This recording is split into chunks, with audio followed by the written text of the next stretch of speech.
So I'm in Detroit, and behind me is the Douglas MacArthur Bridge. So that's the bridge that leads to the Belle Isle Park. So that's the Belle Isle Park on the other side, and that's where the Detroit Grand Prix, the IndyCar Detroit Grand Prix is held, and the AMSA Detroit Grand Prix as well. So yeah, I'll go there and maybe drive the course of the Grand Prix. So yeah, but anyways, my idea on Alex Albon. So, what does he need to do to keep the Red Bull drive? I mean, this is what, if I was Helmut Marko, what would he have to do for me to consider to keep him, So, in the Japanese Grand Prix, Max Verstappen had a bad start. So, because they both qualified, about the same time. They had the same qualifying times. I thought, wow, maybe he might have some race pace, hopefully, to keep up with Verstappen. Maybe he might make his way to the front or whatever.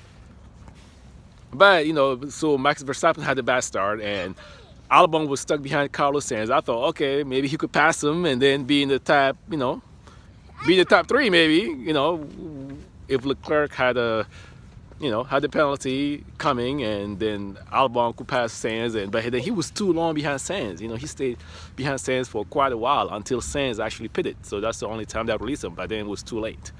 So, I thought maybe, but when you look at the fact that Albon was being beat by Kvyat, but now the guy who Red Bull dropped, Pierre Gasly, he's beating Kvyat. So Kvyat was beating Albon. But Gasly got dropped by Red Bull and went back to Toro Rosso, and Gasly is beating Kvyat, so he's doing better than the guy who's beating Albon. So that doesn't.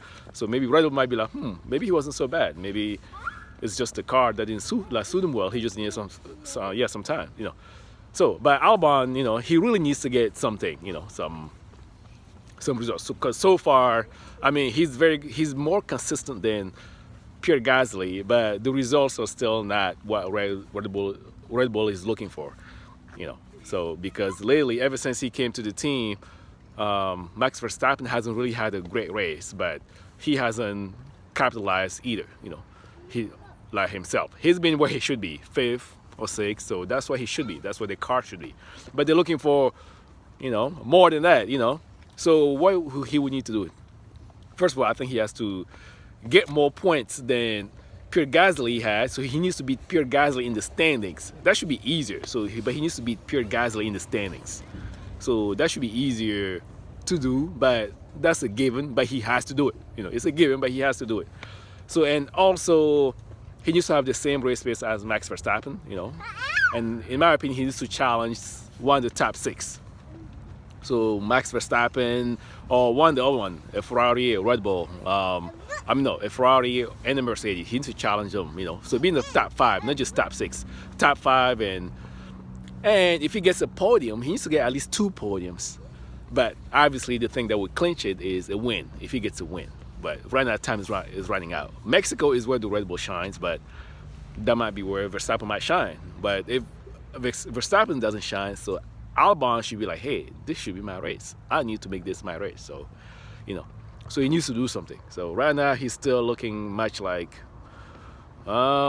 he's interchangeable with Pierre Gasly. So as it is right now, or even Kvyat. So,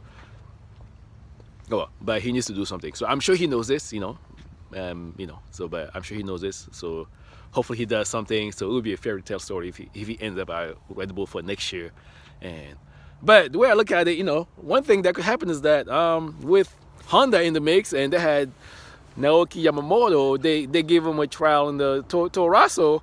The big shocker would be if somehow they announced him in the Red Bull or something, or next year they announced him in the Toro Rosso. I mean, the Red Bull, that would be like the big shocker, because this guy has won everything in Super Formula, and he won Super GT Championship. He won 2 championships last year.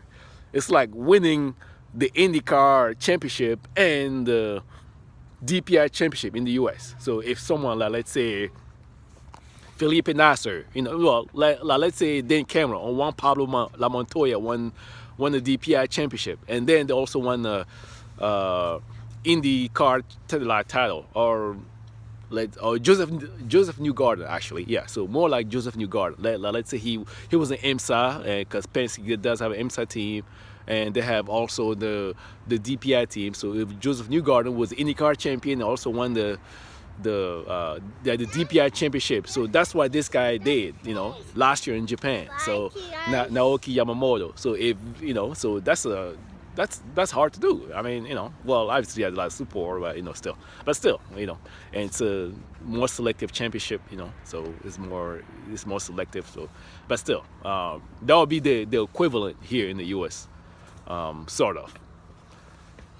Yeah, so that would be a big shocker if somehow, I don't think it will happen, but that would be like that will register high on if Red Bull wanted to make a shocking move, that's something they could do. I would like to see that personally.